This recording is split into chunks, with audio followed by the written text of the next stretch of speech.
يا سجاد رجع سوح الرجاء اصلح الله. ابوكم الله يرحمه يا سجاد يا جاسم وصاني بوصيه وانا جاي اقيكم اياها بما انه انا ابن عمكم الكبير. يا الله سولف ابن عمنا سولف. تبشرون. ابوكم يقول القاعة الكبيرة لابن جاسم والقاعة الصغيرة السجاد.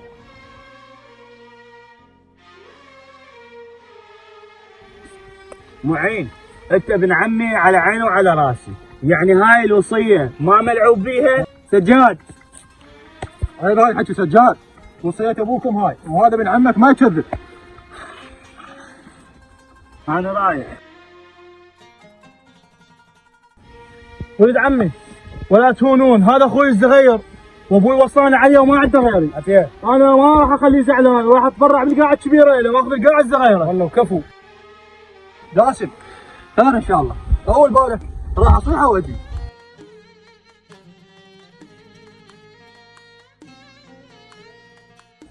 سهلة جاسم، هلا احرق قاعك مثل ما حرقت قلبي.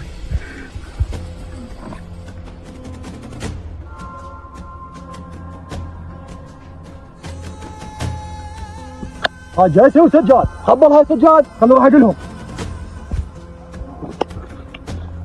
يا سجاد رجع سوح الرجاء اصلح الله. انا اغلى ابوي واخوي شلون؟ يا سجاد وعلي الساعه. كمان ابوي واحد كمان.